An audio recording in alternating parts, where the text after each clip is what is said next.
y un tío que hacía las veces de mi padre, porque mi padre murió cuando yo tenía 10 años.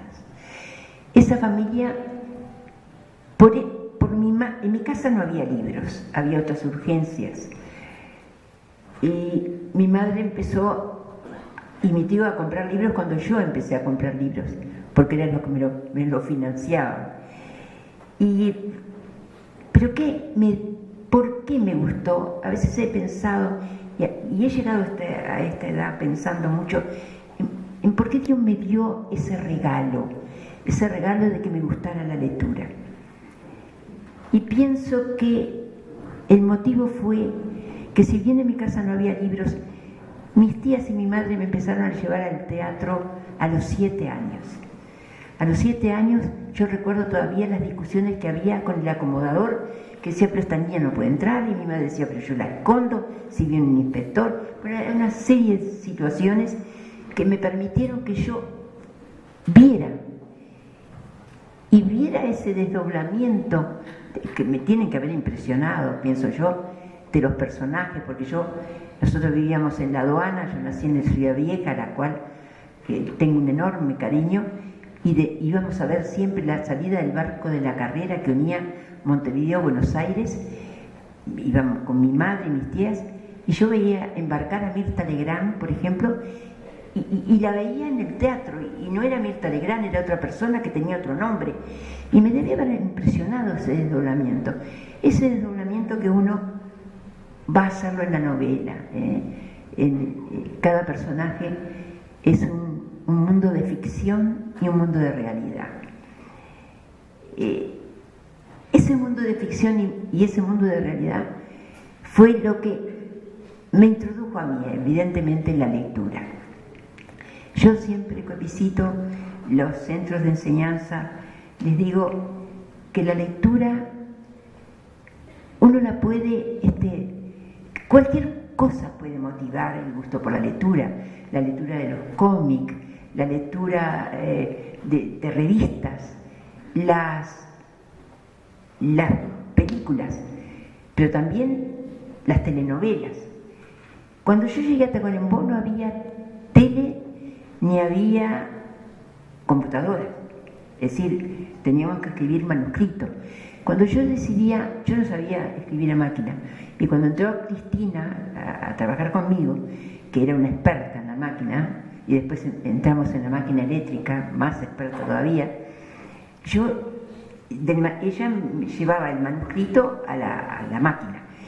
Y si yo me iba a presentar, como me he presentado, porque yo estaban tan lejos de Montevideo, quería saber si más o menos estaba bien orientada o no mi escritura, las mandaba al exterior, y muchas veces he mandado a España los libros, y tenía que mandar 3 copias, o 4, a veces asistían 4.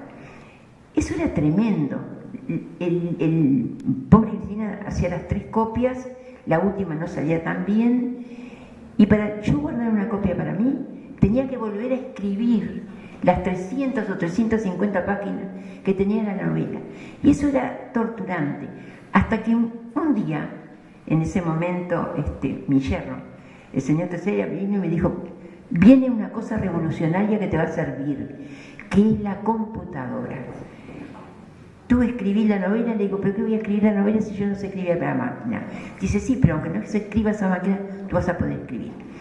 Y vas a poder hacer, después que terminás, hacer muchas copias. Bueno, eso fue un mundo mágico que llegó a Tacuarembó, como llegó la televisión. Recuerdo que la televisión empezaron a dar el derecho de nacer. Y yo recordaba, en una entrevista que le hacen a García Márquez, una entrevista muy buena que le hace su compadre, es decir, el padrino de su hijo, que es Piño Polillo Mendoza, en un libro que se llamó Es extraordinario el olor de la guayaba. En él cuenta García Márquez que cuando él empieza a trabajar en Colombia, él es colombiano, él empieza como reportero de un diario. Entonces le dicen que tiene que hacer una entrevista a Cuba Fidel Castro. Y él piensa, bueno, yo por suerte me mandan ahí porque voy a conocer a Félix Cañé. ¿Quién era Félix Cañé? Era el autor del Derecho a Nacer, que en ese momento había hecho una explosión como telenovela. Yo la vi acá, porque la pasaron, con Aurora Batista, una española magnífica en el papel principal. Y García Márquez llega y le dice: mire, maestro, yo vengo para que usted me diga los puntos básicos que debe tener una novela. Y Félix Cañé le dice, en ese momento él ya estaba imaginando La Casa de los Patios, pero La Casa de los Patios no era La Casa de los Patios, La Casa de los Patios era mía. Era, justamente hablaba era una novela que hablaba de muchos patios y que iba a transformarse después en la famosa novela Premio Nobel de Literatura de don García Márquez. Y él le dice: ¿qué es lo que yo puedo hacer como fundamental para mi obra? Entonces Félix Cañé le dijo: una novela tiene que ser entretenida. Y hoy pienso que esa fue una muy buena respuesta. Una novela tiene que entretenernos. Cuando uno la abre, tiene que ser que siempre se produce entre el lector y el escritor un pacto de confianza. Yo creo en lo que él me dice y a la vez, como lector, yo creo como lector en lo que me dice el autor, y a la vez el autor pretende ser entendido, y en ese pacto el entretenimiento empieza a fluir. Ese entretenimiento cambia con los años. Yo hace muchos años empezaba una novela y si no me entretenía, la seguía insistentemente, porque me parecía que si no, no iba a ser buena lectora.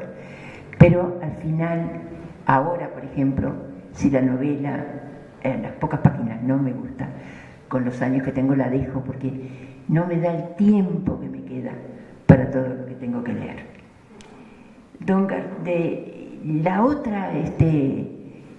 El otro principio de Félix Cañé era no repetir siempre las mismas cosas en las distintas páginas, que cada página fuera una explicación distinta a la siguiente. Bien, como les decía, yo he pensado muchísimo por qué este contacto mío con Tacuarembó, porque tengo mucho para agradecer. Tengo para agradecer haber tenido a mi familia, haber tenido a mis hijos, haber tenido mi silencio, haber tenido mis lecturas, haber tenido nietas que llegan tarde, y haber tenido tiempo, mucho tiempo para leer y mucho tiempo para poder estudiar. Yo tengo que terminar porque todos tenemos que tener un tiempo.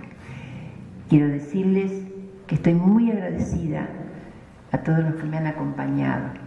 Estoy muy agradecida con todos los alumnos que he tenido, con los cuales me he llevado en una larga trayectoria muy bien, absolutamente bien. Fue una época realmente magnífica, porque la docencia es magnífica, porque el amor a los jóvenes y el respeto a sus ideas libres, eso es magnífica. Y porque el amor es algo tan poderoso, que mueve todas nuestras vidas, aunque se lo lleven el amor. Como decía don García Márquez, y con esto termino, un amor de verdad que se lo llevó sin misericordia el ventarrón de la vida. Aún así merece ser vivido. Muchas gracias.